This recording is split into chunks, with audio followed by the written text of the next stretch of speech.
يا مساء الفل عليكم، ايه الاخبار؟ انا اسلام ناجي، بورتريه فاشن فوتوغرافر، والنهارده اول حلقه من حلقات بودكاست الشغلانه. بودكاست شغلانه هيكون تقريبا شهريا حلقه او حلقتين، هنكون بنجيب فيه حد قديم معتق في الشغلانه، اذا كان بقى في التصوير، اذا كان نوع من انواع التصوير، اذا كان في الماركتينج، اذا كان في اي حاجه تخص الشغل بتاعنا عشان تدعمنا وتزقنا قدام. الشخص دوت هنجيبه نهريه اسئله من اللي قلبك يحبها، والأسئلة دايما هنكون بنسألكوا فيها وبتطرحوها واحنا بنحورها عشان نوديها للشخص دوت يجاوب لنا عليها. فأيا كان مكانك، إذا كنت مبتدئ، محترف، أو في النص محتاج زقة، فأكيد حلقة من حلقات بودكاست الشغلانة هتكون عامل مؤثر ليك. فما تنساش تدعمنا إن أنت تشترك في القناة لو أنت مش موجود فيها، أو تدعمنا بلايك أيا كان بتسمعنا منين. بما إننا احنا حبايب وبقالنا كتير مع بعض، فحبيت إني أكون أول ضيف في بودكاست الشغلانة، بمعنى ان كل الاسئله اللي هتتسال النهارده في الحلقه هي الاسئله بتاعتكم انتوا، الحاجات اللي انتوا عايزين تعرفوها عن شغلانه تصوير البيوتي، وازاي ان انت تكون موجود كمصور بيوتي في وسط السوق. فكل حاجه هتتقال النهارده انتوا اللي سائلينها، وانا كل وظيفتي ان انا اجاوب على الاسئله بتاعتكم. فيا رب اكون ضيف خفيف عليكم، ويلا نبتدي. اول حاجه، اللي الناس اللي متعرفنيش، انا بصور بقالي حوالي 21 سنه، عندي تقريبا 36 سنه شهر 8 اللي جاي، وبقالي حوالي 7 سنين مركز في تصوير البيوتي ومتخصص في تصوير البيوتي والفاشون. فكل اللي احنا هنتكلم عليه النهارده هيكون في حته شغلانه البيوتي فوتوغرافي. فلو انت مهتم بالحته ديت او بتفكر في وقت من الاوقات ان انت تنطلق، فخليك مكمل معانا، لان بصراحه الناس اللي سالت الاسئله وفت، يعني جابت كل الحاجات اللي ممكن تتسأل، فاكيد هيكون جايد لاين او ممكن يكون عامل مؤثر ليك. تابعنا. يلا نبتدي على طول مع اول سؤال، واول سؤال بيقول: ازاي كانت بدايتك مع البيوتي فوتوغرافي؟ طيب، انا قبل ما اصور بيوتي فوتوغرافي كنت بصور كل الانواع اللي انت، او كنت عديت على كل الانواع اللي انت تتخيلها، اذا كان ويدنج، اذا كان صورت اندر ووتر، كنت بصور رحلات الدايفنج، اذا كان برودكت، صورت حاجات كتير قوي. وفي الاخر بعد ما السياحه وقعت، وانا كان عندي شركه تصوير تحت الميه في الغردقه، فبدات ان انا اسيب الغردقه واتنقل للقاهره. وفي الوقت دوت كل الناس اللي شغاله في السياحه اتاثرت جدا بان مفيش دخل، لان شغلنا كله معتمد على السياحه، والبلد كانت واقعه جدا في الفتره ديت. فبدانا ندور على شغلانات تانية. فالشغلانه اللي وقعت من نصيبي كانت استشاري تجميل او بيوتي ادفايزر في براند ميك اب معروف اسمه ميك اب فوريفر. ومن هنا بدأت علاقتي تكون بالميك اب قريبة. أنا أصلا بصور وبصور من زمان، وأبويا وجدي مصورين، وبدأت أخش شغلانة ملهاش علاقة بالتصوير، بس كانت في نفس الوقت ليها علاقة بجنب من التصوير اللي هو البيوتي فوتوغرافي. ومن هنا بدأت أكون فاهم ميك اب كويس قوي، وخدت معاهم كورسات كتير، وبقيت فاهم الألوان والنظريات الألوان، والميك اب ده ممكن يتنور ازاي عشان يظهر، وتكنيك الميك اب ارتست. وبدات اتعرف على ميك اب ارتست كتير من الحته ديت. ومن هنا بدات ان انا احاول انمي مهاراتي في حته البيوتي فوتوغرافي. وفعلا بدات ان انا اقعد سنه كامله اذاكر بيوتي فوتوغرافي بس من غير ما اصور اي حد. والسنه ديت كانت كلها من اليوتيوب، اذا كان في الاضاءه، او اذا كان في تكنيك التصوير او الزوايا. وبدات ان انا اخد السوق هنا ادرسه، واشوف اقارنه بالسوق بره، واشوف ايه اللي هنا الناس التقيله في البيوتي فوتوغرافي بيعملوه، وايه الناس التقيله بره مصر او في العالم كله بيعملوه، وايه اللي واقع بيتعمل هنا وبيتعمل هنا، او ما بيتعملش هنا وما بيتعملش هنا، بحيث اني اطلع لنفسي حاجه انا مميز فيها. وفي الوقت دوت كانت الكلوزات في مصر، ما كانش في حد بيصور كلوزات او بيصور ماكرو بيوتي فوتوغرافي عشان يطلع كواليتي وديتيلز او تكتشر للسكين، للبشرة، فيها كل التفاصيل اللي انت محتاجها، بحيث ان انت في الايديت تروح تعمل لها بقى، تخفي اللي انت عايزه وتظهر اللي انت عايزه، ويبقى عندك مرونة في الصورة بتاعتك ان انت تطلع منها احسن جودة ممكنة. بعد كده تاني سؤال: طورت نفسك ازاي؟ تقريبا اهم عنصر في تطوير نفسي كان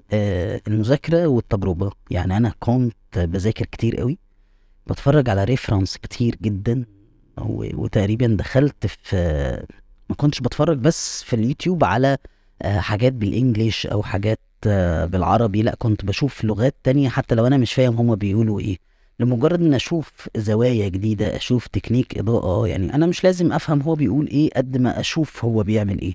فكنت بشوف هما بيعملوا ايه، وفي نفس الوقت بجرب في الشطات الجديدة عندي او السيشنات الجديدة اللي بتجيلي، التكنيكس او الاشكال اللي انا بشوفها من عندهم، ودوت بدأ ان هو يفرق معايا واحدة واحدة اني اطلع اشكال مختلفة عن الموجود. وده كان بيتهيألي اهم سبب للتطوير اللي انا لحد دلوقتي بعمله. على فكرة خدت وقت قد ايه لحد ما حسيت بالنجاح؟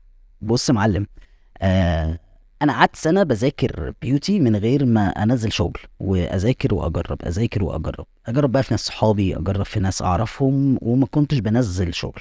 واول شوت نزلته كان كلوزات، كان لبنت اجنبيه.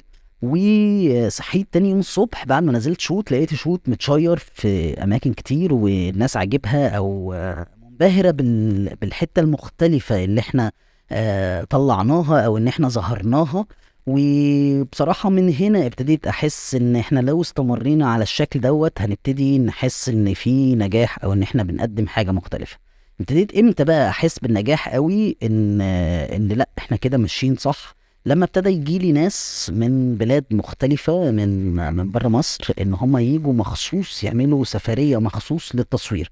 انا فاهم ان دوت ممكن يكون سببه من الاسباب ان احنا في مصر ممكن يكون تكلفة التصوير ارخص، بس بالنسبة لي ان حد يسيب البلد كلها وهو جاي من بلد تانية ويختارني انا يصور معايا، كان بالنسبة لي نجاح كبير قوي. وخصوصا الماستر كلاسز اللي لما بيجي ميك اب ارتست كبير يجي يعمل كورس للميك اب ارتست هنا في مصر يعلمهم تكنيك ميك اب مختلف، كنت بكون انا المصور الرئيسي او المصور الرسمي للايفنت دوت بناء على اختيار الميك اب ارتست اللي جاي من بره مصر. وهنا ابتديت احس لا ان احنا شغلنا متشاف، وان الناس بره متابعانا، والناس لما بتقارننا بحد تاني موجود في مصر بيبتدي ان هو لا بيجي لنا احنا مرة، بيجي لحد تاني مرة، بيرجع لنا تاني. هي هنا ابتديت احس ان لا ان احنا لا احنا ماشيين كويس والدنيا ناجحة. مين اكتر واحد مسلك الاعلى؟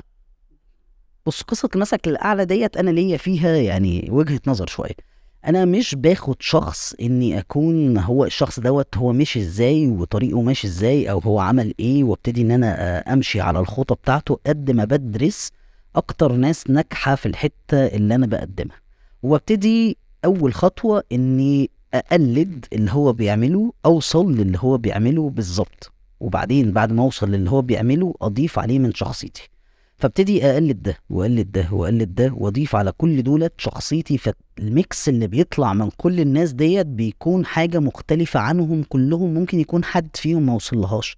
فدايما مش بزنق نفسي في حتة ان يكون في شخص مثل اعلى افضل ان انا مغمض عيني وماشي وراه، او ان انا اخد كلامه هو اللي يكون مصدق. لا، بحاول ان يكون عندي فرايتي من الناس وما خبيش شخصيتي او ما خبيش شغفي انا بالشغلانة، وافضل طول الوقت في الصور لا شغفي موجود او لمستي موجودة. وكان تارجتي طول الوقت ان الناس تشوف صورة من شغلي تقول ان ده شغل اسلام ناجي. والحمد لله دوت الى حد ما وصلنا له الفترة اللي فاتت. كنت تتوقع توصل للمرحلة دي اول ما بدأت؟ بصراحة لا، لاني ما كنتش شايف انا واقف فين. وديت جملة دايما انا كنت بحب اقولها، ان انت لازم تعرف انت واقف فين عشان تشوف انت رايح فين. فلما بدأت تصوير بيوتي لا انا درست السوق كويس قوي ونزلت، ومرة واحدة لقيت نفسي في الغويط. فهنا بدأت ان انا لا لازم اشوف انا واقف فين كويس. واول ما عرفت انا واقف فين ومكاني فين في وسط اللي موجودين في السوق، بدأت ان انا اشوف انا رايح فين، او احط اهداف عشان امشي عليها. والحمد لله الحمد لله يعني انا مبسوط جدا باللي احنا وصلنا له لحد دلوقتي. وانا دايما بقول احنا لان انا مش بني ادم، لا انا معايا ناس من الاول شغاله كريتاتش او الميك اب ارتست اللي انا بحسهم او بعتبرهم آه، شركاء نجاح لكل ميك اب ارتست بتيجي وبتسمع وجهة نظري في الميك اب اللي احنا ممكن نعمله عشان نطلع بأحسن شكل، او ريتاتشر اللي بياخد وجهة نظري عشان ينفذها او ان هو يضيف كمان عليها من عنده. دوت بالنسبة لي احنا مش انا. ايه السر في انك مستمر لحد دلوقتي وايه بيديك الباور؟ السر في اني مستمر لحد دلوقتي الاقساط يا معلم. بقى لا يعني طبعا انت التزامات الحياة ما عندكش رفاهية ان انت ما تستمرش. لا هتستمر، هتاخد على دماغك وتقوم وتستمر. ف لازم تحط لنفسك حافز، لازم تحط لنفسك. انا بشوف ان السر كومنتاتكو، الدعم بتاعكم انتوا لما بشوف مثلا بنزل شوت او بنزل فيديو او بنزل حاجة وبلاقي رد فعل من الناس زي ما انا متوقع وساعات اكتر ما انا متوقع، ببتدي ده يكون حافز اكتر ليا. ودوت يكون كمان الجزء التاني من السؤال اللي هو ايه بيديك الباور. فانت لو محاط او عندك ناس بتتابعك دايما شايفينك مؤثر، فده بيديك الباور والقوة ان انت دايما تقوم تشتغل. زي ان انا اقوم اصور فيديو زي دوت، زي ان انا ابتدي اعمل حاجة تفيد حد على القناة، هو دوت عشان انا بشوف كومنتس او ناس بتقابلني بتقول لي انت اثرت في حياتي، انت خليت ان انا اخش كارير، او ان انت سبب في ان انا اكمل في التصوير. فالكلام ده كله باور قوي جدا اني لا اكمل. طبعا من 5 سنين كنت اتوقع اللي انت فيه. خليني يعني السؤال دوت اقول مش من 5 سنين، ال5 سنين اللي قبلهم. يعني انا فاكر ان قبليهم انا كنت من الاشخاص اللي عندهم مشاكل في الاضاءة، وكنت بقول انا ليه مش شاطر في الاضاءة، انا ليه ما بعرفش استخدم الاضاءة في الاستوديو. يعني قبل ما ابتدي في تصوير الميك اب ب5 سنين انا كان عندي المشكله ديت. ولو كنت رحت كلمت موديل وقلت لها مثلا تعالي نصور شوت، كان ممكن انا في ناس فاكرهم لحد دلوقتي وفاكر الرد بتاعهم عليا لحد دلوقتي، اللي هو اسلام انت شاطر اكتر في حته الاوت دور، ليه ما تروحش ليه ما نروحش نصور اوت دور، بلاش نصور في استوديو وكده. لاني حقيقي كنت بطلع صور في الاستوديو لا مش احسن حاجه، وما كنتش بعرف اكونترول حتى لو وان لايت سورس. فقبل 5 سنين ما كنتش متخيل ان انا ممكن في وقت من الاوقات ابتدي ادي كورسات للاضاءه. فلا، بالمذاكره وبان انا ابتديت ان انا اشتغل على نفسي في الحته ديت، وان انا اجرب كتير، اتفرج واذاكر واجرب، ابتدى ان انا بقى عندي نولوجي كبيره جدا اديها للناس، وناس كمان تبتدي تبني عليها من بعدين.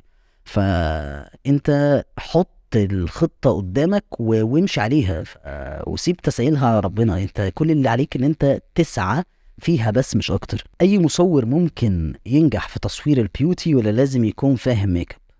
اي حد ممكن ينجح في تصوير البيوتي، مش اي حد ممكن يكون مميز في تصوير البيوتي. اي حد ممكن يحط سيت اب لايت سهل جدا، بيوت ديش تحتيه ريفليكتور والموديل واقفه في النص، صور صوره اللايت بتاعها كويس وبقت صوره بيوتي لطيفه. بس مين فاهم ميك اب كويس قوي هو دوت الشخص اللي هيطلع للميك اب ارتست اللي هي عايزاه من اللوك اللي هي عاملاه. فان انت اصلا تكون فاهم هي عامله لوك على ايه، وشايف الالوان اللي محطوطه وشايف التدرجات ما بينهم، لان هي ارتست مش حد عادي. يعني هي فنانه جايه بتحط مجموعه الوان على وش موديل، لو انت مش شايف الالوان ديت فهي لا بيجي لها احباط من الصور. وخصوصا الناس اللي بتروح تحط تون على الصور، او ان هي تبقى مثلا في الوان مثلا في حتت معينه، او في ايلاينر معمول بطريقه معينه هو مش فاهم هو معمول ازاي او شكله عامل ازاي او الكلام دوت، لا بيبتدي ان هو يشيله. ودوت طبعا بيكون او بيسبب احباط كبير للميك اب ارتست. فانا شايف ان انت عشان تكون شاطر ومميز في حته تصوير الميك اب لازم تكون فاهم ميك اب كويس قوي. ازاي الكلاينت عرفك؟ بورتفوليو يا معلم. ان انت يكون عندك مكان حاطط فيه صور او حاطط فيه شغلك، والشغل اللي انت حاطه دوت شغل قوي، دوت اقوى حاجة تخلي اي كلاينت يعرفك. واحنا شغلنا مش اعلانات اكتر ما هو وورد اوف ماوس، ناس بتتكلم عن ان هي اتعاملت معاك ووصل ليها او استلمت اكتر من اللي هي متوقعة. انت اي عميل في اي شغلانة بتشتغل معاه بيبقى عنده توقعات، فانت لو وصلت للتوقعات ديت هو بيكون مبسوط. لو عديت التوقعات ديت هو لا يمكن ينساك وبيبتدي يرشحك لناس تانية. فاحنا شغلنا برضو وورد اوف ماوس، ناس بتتكلم عن التجربة اللي هي تجربتها معاك. فابتدي ان انت كل كلاينت تبتدي تشتغل معاها تكون هي الكلاينت الاولى والاخيرة في شغلانتك. انت بتتعامل على هذا الاساس. مفيش حاجة اسمها كلاينت النهاردة جايبة موديل مش اقوى حاجة فانا مش عارف، لا لا، او النهارده انا مش حابب اللوك اللي معمول، لا، او ان هي النهارده عامله لوك برايد مثلا جايبه الموديل وملبساها عروسه وانا مصور بيوتي مش عايز اظهر عرايس عندي. لا، حاول تتعامل مع كل كلاينت كانها الاولى والاخيره، حاول تكون جزء من نجاحها فهتكون جزء من نجاحك. وديت الطريقه اللي انا اتعرفت بيها اعتقد في الاول، ان اي حد اشتغل معايا كان بيكلم الناس التانية انه لا هو خاض تجربه كويسة في التصوير، ورفعنا من الشغل. يعني هو عمل الدور بتاعه وانا عملت الدور بتاعي، وبعدين الريتاتشر عمل الدور بتاعه. فالناس طبعا مش بتروح لأي حد تاني غير اللي الناس بتتكلم عليه كويس. فخلي دوت في دماغك. تصوير الميك اب كافي واحد يفتح بيت في مصر؟ لا. تصوير الميك اب في مصر مش من اغلى انواع التصوير، لا، هو تصوير سعره متوسط. وكمان عدد الاوردرات فيه، كل ما انت سعرك بيزيد كل ما عدد الاوردرات فيه ما بيكونش كبير. لازم يكون عندك حاجات تانية جنب تصوير الميك اب، ودوت اللي انا قلته في كذا حاجة قبل كده، ان انت تكون بتصور فيديوهات، ان انت تكون بتمنتج، ان انت تكون بتعمل ريتاتش. الحاجات ديت لو اتكونت مع بعض جنب ان انت مصور ميك اب، لا، يكفي ان انت تفتح بيت. بس تاخد بالك من المواسم. ولو انت بره مصر، لا، الموضوع بيكون واخد التكلفة الحقيقية بتاعته، بيكون كافي جدا ان انت تكون فاتح بيت. ايه اهدافك اللي كنت مخطط ليها وتحولت في الطريق؟ حلو السؤال ده. انا كان هدفي اني اسافر بلاد كتير، ابتدي اعمل فيها سيشنات للبيوتي، اني الف العالم اعمل سيشنات لميك اب ارتست كتير مختلفين في بلاد كتير. والهدف دوت ابتدى ان هو يلدع، ان احنا ابتدينا ان احنا الناس تجينا، وابتدى ان احنا ناس بره مصر تتفق معانا ان احنا نسافر لهم. بس لسه ما حققتش الهدف، او اتاخر وقت اكتر ما انا كنت متوقع. يعني انا كنت متوقع ان في وقت معين هبتدي ان انا اعمل دوت، بس ممكن يكون برضو اثر علينا ظروف، عدت علينا البانديميك، او ظروف عدت علينا في البلد ما كانتش احسن حاجه. واديني بسعى ان شاء الله. يعني دعواتكم. هل هناك جهة تتمنى تكون من ضمن فريقهم وتشتغل معاهم في براندات ميك اب معروفة في العالم؟ اتمنى ان انا اكون بصور لهم البانرز بتاعتهم، او الادز بتاعتهم، او اللونشز بتاعتهم، اللي هم منزلين برودكت جديد او حاجة، او الحملات الدعائية بتاعتهم في براندات زي ميك اب فريفر، ماك كوزماتكس، زي هودا بيوتي. البراندات دي طبعا اتمنى ان انا في وقت من الاوقات اكون انا اللي بصور لهم الشغل بتاعهم. يعني مين صاحب الفضل عليك عشان توصل للي وصلت له؟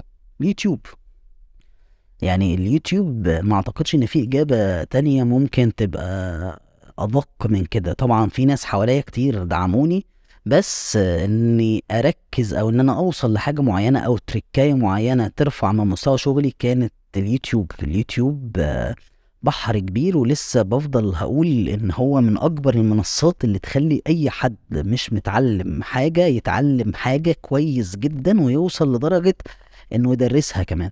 فلا، اليوتيوب فضل كبير قوي عليا. وصلت للمستوى ده لوحدك ولا كان معاك تيم زي ريتاتشرز؟ ولو سابوك تقدر تكمل بنفس المستوى؟ لا طبعا، ما وصلتش للمستوى ده لوحدي. من اول ما ابتديت كان معايا ناس شغالة في التيم، و ضافوا للشغل بتاعي كتير طبعا، او كملوا الشغل بتاعي في الحتة بتاعتهم بطريقة كويسة جدا. ومش لو سابوك، لا طبعا، الناس اللي انا ابتديت معاهم اتغيروا مرة واثنين وثلاثة وعشرة. وتقريبا يمكن ابتديت مع احمد. في حد كان شغال معايا اسمه احمد، او كنت بديله الشغل بتاعي، وانا ما بشتغلش معاه بقالي سنتين. والحمد لله في السنتين في تطور يعني.